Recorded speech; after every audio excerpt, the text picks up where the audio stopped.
புதுச்சேரியில் உள்ள தமிழ்நாடு அரசு போக்குவரத்து கழக பணிமனையிலிருந்து பெரும்பாலான பேருந்துகள் இயக்கப்படவில்லை. கூடுதல் தகவல்களை செய்தியாளர் எழில்குமார் வழங்க கேட்கலாம். எழில்குமார், வணக்கம். தற்பொழுது பணிமனையினுடைய நிலவரம் என்ன? எவ்வளவு தொழிலாளர்கள் அங்கு போராட்டத்தில் ஈடுபட்டிருக்கிறார்கள்? முழு விவரங்கள் என்ன எழில்?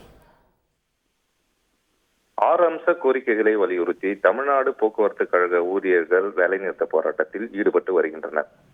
இந்நிலையில் புதுச்சேரி உப்பளம் பகுதியில் உள்ள தமிழ்நாடு அரசு போக்குவரத்து கழக பணிமனை முன்பு அண்ணா தொழிற்சங்கம், CITU, பாட்டாளி தொழிற்சங்கம், BMS மற்றும் ஓய்வு பெற்ற சங்கத்தினர் தங்களது கோரிக்கைகளை வலியுறுத்தி இன்று காலை புதுச்சேரி உப்பளம் பகுதியில் உள்ள தமிழ்நாடு பணிமனை முன்பு தங்களது போராட்டத்தில் ஈடுபட்டனர். மேலும் கோரிக்கைகளை நிறைவேற்ற கோரி தமிழக அரசுக்கு எதிராக கண்டன கோஷங்களை எழுப்பினர். இதனிடையே புதுச்சேரியில் உள்ள தமிழ்நாடு அரசு போக்குவரத்து கழக பணிமனையில் இருந்து பெரும்பாலான பேருந்துகள் இயக்கப்படவில்லை. குறிப்பாக புதுச்சேரியில் இருந்து 54 தமிழக பேருந்துகள் தமிழகத்தில் உள்ள பல்வேறு மாவட்டங்களுக்கு இயக்கப்பட்டு வருகிறது. இந்த ஊழியர்களின் வேலைநிறுத்த போராட்டம் காரணமாக மிக குறைந்த அளவிலான பேருந்துகளே இன்று காலை முதல் இயக்கப்படவில்லை. மேலும் புதுச்சேரியில் வழக்கம் போல் புதுச்சேரி அரசு மற்றும் தனியார் பேருந்துகள் இயக்கப்பட்டு வருவதன் காரணமாக பயணிகள் பெரும் அளவு பாதிப்பு ஏற்படவில்லை.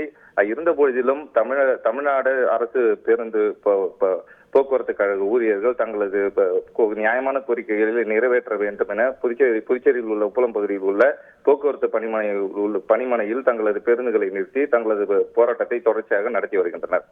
விவரங்களுக்கு நன்றி எழில்.